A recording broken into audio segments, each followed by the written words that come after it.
قرآن سب سے پہلی چیز تو یہ کہتا ہے کہ تم میرے رسول کے پیچھے چلو. یہ ایک راستہ بتا دیا گیا کہ اگر تمہیں ڈائریکٹ کوئی چیز نہیں سمجھ میں آ رہی ہے تو رسول کو کیوں بھیجا گیا ہے کہ ان کا اٹھنا بیٹھنا چلنا پھرنا ان کے بات کرنا ان کے تمام اخلاق و کردار کو دیکھو اور اس راستے پر چل پڑو. یہ آسان ہے، یہ آسان ہے، ان کے پیچھے چلو. اور ان سے منہ پھیرو گے تو بڑے نقصان اٹھاؤ گے، بڑے نقصان اٹھاؤ گے. قرآن پاک میں رب تعالیٰ فرماتا ہے فَلْيَحْذَرِ الَّذِينَ يُخَالِفُونَ عَنْ أَمْرِهِ أَن تُصِيبَهُمْ فِتْنَةٌ أَوْ يُصِيبَهُمْ عَذَابٌ أَلِيمٌ. اللہ فرماتا ہے لوگوں کو چاہیے، ایمان والوں کو چاہیے کہ میرے رسول کے حکم کی مخالفت کرنے سے بچیں، ورنہ کیا ہوگا؟ رب فرماتا ہے ان قریب وہ فتنوں میں مبتلا کر دیے جائیں گے یا دردناک عذاب میں گرفتار ہوں گے. حضور کی حکم کی مخالفت کرنے والا دو چیزوں میں مبتلا ہو جاتا ہے، یا تو فتنے میں مبتلا ہو جائے گا یا بڑے عذاب کا شکار ہو جائے گا. ایک بات میں آپ کو بتاتا ہوں تاریخ کی سچائی. احد کے میدان میں جنگ احد جو ہو رہی ہے یہ 3 ہجری میں کفار و مشرکین کی طرف سے لڑی جانے والی ایک بڑی جنگ تھی. جنگ بدر کے بعد، جنگ بدر میں 70 کافر مارے گئے تھے، 70 قیدی ہوئے تھے. اس کا بدلہ لینے کے لیے وہ آ گئے تھے مدینے پر چڑھائی کر کے. اور جب وہ مدینے پہنچے تھے، احد مدینے سے 5 کلومیٹر کا فاصلہ ہے، احد کے میدان کی طرف رسول کریم صلی اللہ علیہ وسلم جب چلے تو 700 صحابہ آپ کے ساتھ تھے. اب یہ بڑی آزمائش کا اور امتحان کا وقت تھا. نبی پاک صلی اللہ علیہ وسلم نے سب کی صف بندی کی. ذہن کو حاضر رکھیں، میں کیا چیز عرض کرنا چاہتا ہوں. سامنے 2000 کے قریب کافر ہیں اور یہاں 700 مسلمان ہیں.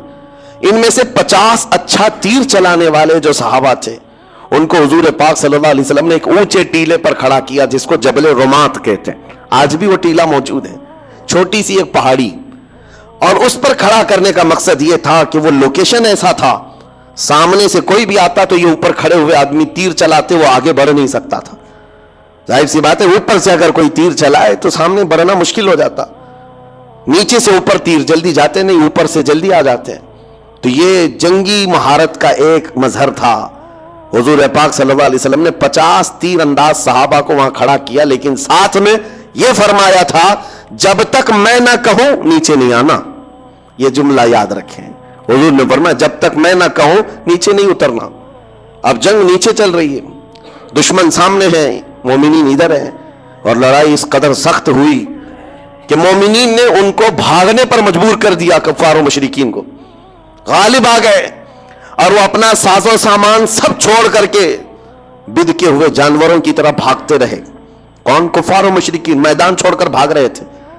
اب جیسے ہی انہوں نے میدان خالی کیا تو جو مومنین یہاں پر موجود تھے انہوں نے اعلان کر دیا ہم فتح یاب ہو گئے، فتح ہو گئی.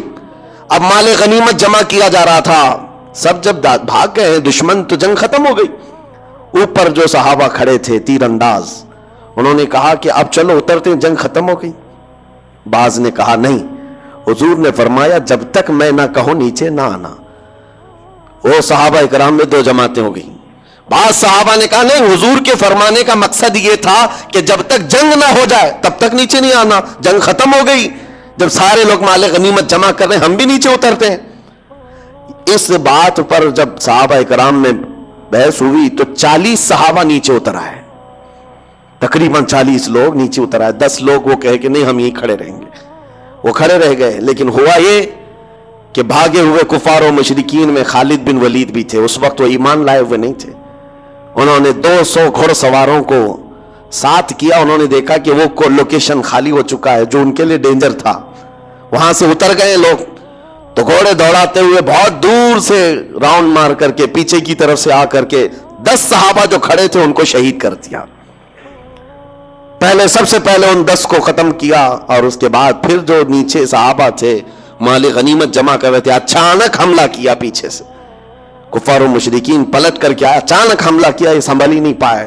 اور جو بھاگے ہوئے تھے وہ بھی پلٹ کر کے آ گئے، ادھر پیچھے سے بھی آگے سے بھی اس طرح سے پس گئے کہ اسی جنگ کے اندر 70 صحابہ کی شہادت ہوئی، جس میں بڑے بڑے صحابہ تھے، بڑے بڑے صحابہ.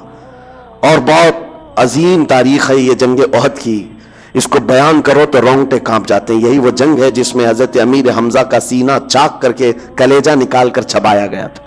یہی وہ جنگ احد ہے جس میں حضرت عبداللہ بن جحش رضی اللہ تعالیٰ عنہ ایک صحابی ہیں جن کے پورے جسم کے 80 ٹکڑے کیے گئے تھے، اور کفار و مشرکین نے رسی میں ان کے ٹکڑے باندھ کر ہار بنا کر گلے میں پہنا۔ حضرت انس بن نزیر ایک صحابی ہیں جن کو پورا ایسا رگڑ دیا گیا تھا، مسلا کر دیا گیا تھا، سوائے ایک انگلی کے ان کے جسم میں کوئی چیز باقی نہیں تھی۔ ان کی بہن نے صرف انگلی دیکھ کر کے پہچانا تھا کہ انس بن نزیر ہے، باقی جسم کا کوئی حصہ نہیں ملا تھا۔ یہی وہ جنگ ہے جس میں سعد ابن ربی جن کے پیٹ کو پھاڑ دیا گیا تھا، 12 نیزے لگے تھے۔ یہی وہ جنگ ہے جس میں حضرت حنزلہ جن کی شادی آج ہی ہوئی تھی، ایک رات پہلے شادی ہوئی تھی اور دولہا اسی جنگ میں شہید ہوا تھا۔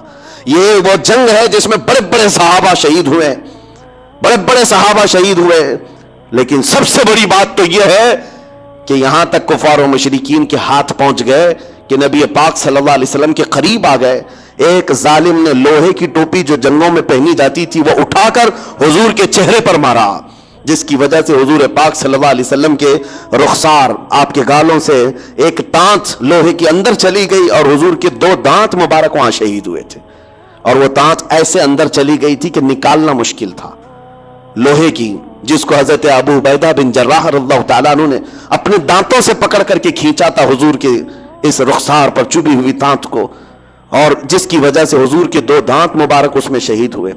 یہ وہ جنگ ہے جس میں بڑا نقصان ہوا، 70 صحابہ، وہ بھی بڑے بڑے صحابہ شہید ہو گئے۔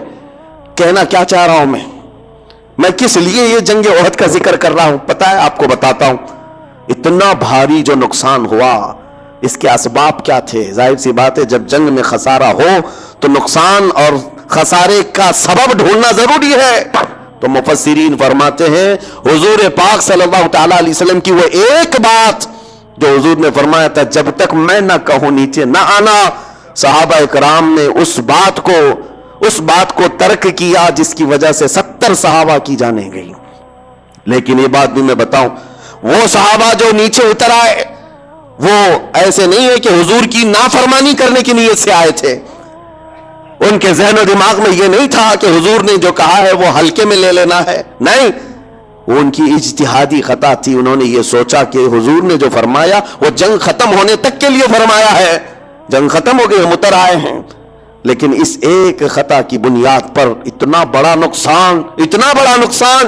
اسی لیے مفسرین فرماتے ہیں قرآن کی وہ آیت پڑھو، رب نے فرمایا میرے رسول کے حکم کی مخالفت کرنے سے بچو ورنہ فتنے میں مبتلا ہو جاؤ گے یا دردناک عذاب میں گرفتار ہو جاؤ گے۔ وہ تو صحابہ تھے، عظیم صحابہ تھے، جنہوں نے جان بوجھ کر کے کبھی رسول کی مخالفت کرنے کا سوچا ہی نہیں، پھر بھی نقصان اٹھائے، اور آج دنیا حضور کو جان بوجھ کر کے مخالفت کر رہی ہو، حضور کے احکام کو پیٹ پیچھے ڈال دیے ہو، تو 70 کیا 70 لاکھ جانے جائیں گی۔ آج تو بڑا نقصان اٹھانا ہوگا۔